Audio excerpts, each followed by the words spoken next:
la marque du Fils et l'abandon. Arrêtons-nous un moment sur cet épisode remarquable de la vie d'Isaac. Alors que son père Abraham fit avec lui ce voyage à la montagne de Moria pour l'offrir en sacrifice à l'Éternel. Je pense que nous avons ici une des plus belles révélations de ce que représente Isaac.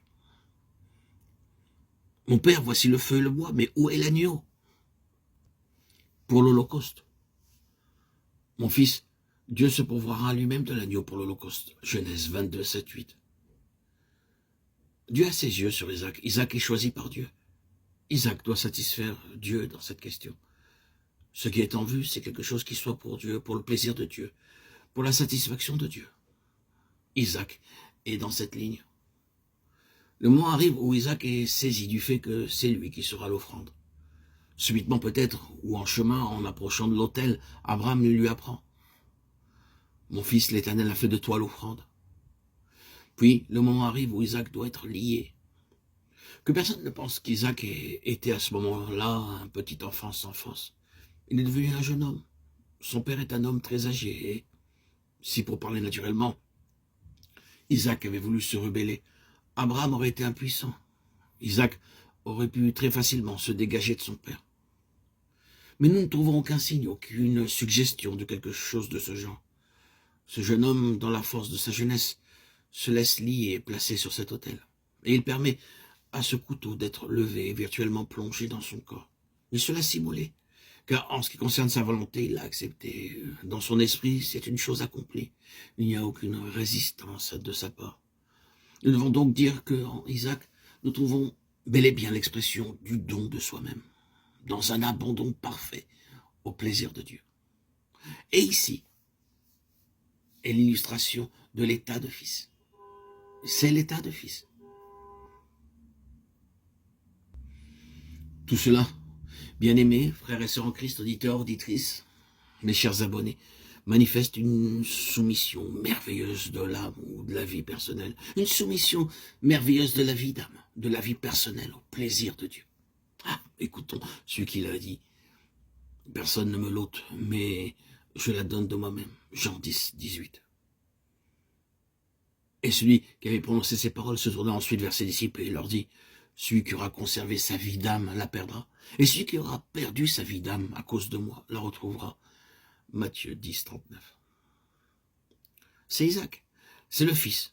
Oh, l'état de fils, quel abandon il signifie, quelle soumission il demande, quelle attitude semblable à celle de l'agneau il représente. Oh Dieu se pourvoira lui-même de l'agneau. Genèse 22, 8. Vous nous saisir si l'état de fils se développe en nous, s'il y a en nous un accroissement du Fils de Dieu. Eh bien, nous en trouverons la preuve dans notre abandon, dans la mesure où notre réserve, notre résistance, notre volonté personnelle, notre amertume diminueront. Un affaiblissement dans l'affirmation de notre moi, dans notre intérêt personnel, dans le souci de nous préserver nous-mêmes et de nous justifier, dans notre pitié personnelle, dans toutes les formes du moi. La diminution de tout cela, c'est l'évidence de l'état de fils. La vie de chair s'est dissoute pour laisser la place à la vie de l'esprit, la vie spirituelle, la vie céleste. La soumission sous la main de Dieu, alors même que les épreuves nous sont causées par ses propres enfants, par un Abraham. Nous pouvons être immolés par quelqu'un qui ne serait point un ennemi de Dieu, sous l'adversité, dans l'épreuve, sous l'immolation, sous la blessure, sous le couteau. S'il n'y a point de refus, point de discussion, point de rébellion, mais seulement un abandon entier à la main de Dieu, c'est être un fils. Mon fils, ne méprise pas le châtiment du Seigneur et ne perds pas courage lorsqu'il te reprend. Hébreux 12, 5. Dieu vous traite comme des fils. Ne serons-nous pas soumis au Père des esprits pour mourir? Non, jamais. Oh, tel n'est pas le but de Dieu pour avoir la vie. Lorsque la main de Dieu nous châtie, nous ne nous attendons pas à survivre. Ce sera la fin.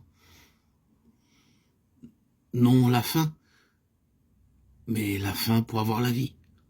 Et Dieu veillera à cela. C'est le chemin des fils. C'est le chemin de la vie. Isaac en est l'illustration. Nous nous contenterons d'en rester ici pour le moment. Ainsi, la vie agira spontanément dans la ligne des fils, et c'est cela, l'état de fils. L'abandon à l'agneau, l'abandon à l'esprit de Dieu, à l'esprit de l'agneau. C'est vivre en tant que fils, en tant qu'enfant de Dieu, conforme à la révélation que Dieu nous a donnée, dans la personne de son Fils, dans sa parole. Dieu nous a libérés par son esprit. Et nous témoignons, nous, ses enfants, ses fils, de cette délivrance.